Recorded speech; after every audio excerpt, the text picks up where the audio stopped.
దరఖాస్తు చేసుకున్న వెంటనే శాశ్వత కుల ధృవీకరణ పత్రం. ఇప్పటి వరకు 28 లక్షల ధృవపత్రాల జారీ. రెవెన్యూ శాఖ మంత్రి అనగాని సత్యప్రసాద్ గారు కీలక ప్రకటన.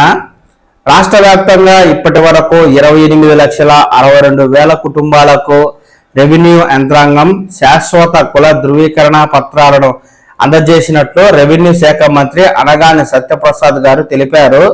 ఆదివారం మీడియాతో ఆయన మాట్లాడుతూ రెవెన్యూ అధికారులే సుమోటాగా 34,37,000 కుటుంబాల డేటాను పరిశీలించి క్షేత్రస్థాయిలో విచారణ జరిపారని వెల్లడించారు. విఆర్ఓలు ఇంటికెళ్లి శాశ్వత కుల ధృవీకరణ పత్రాలు అందజేసినట్లు చెప్పారు.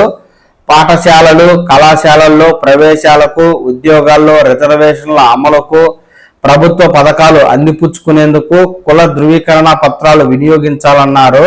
ఎంఆర్ఓ కార్యాలయాల చుట్టూ కుల ధృవీకరణ పత్రాల కోసం తిరగాల్సిన అవసరం లేదని మంత్రి గారు అన్నారు. దాదాపు 5 లక్షల కుటుంబాలకు వివిధ కారణాల రీత్యా కుల ధృవీకరణ పత్రాలను ఇవ్వలేదని, వీరిలో ఎవరైనా అర్హులు ఉన్నారని అనుకుంటే గ్రామ వార్డు సచివాలయాల ద్వారా, ఏపీ సేవా కేంద్రాల ద్వారా దరఖాస్తు చేసుకోవచ్చని సూచించారు. దరఖాస్తు చేసుకున్న వెంటనే రెవెన్యూ అధికారులు క్షేత్రస్థాయిలో పరిశీలన చేసి అక్కడికక్కడే కుల ధృవీకరణ పత్రాలను అందజేస్తారని ఆయనైతే వెల్లడించారండి.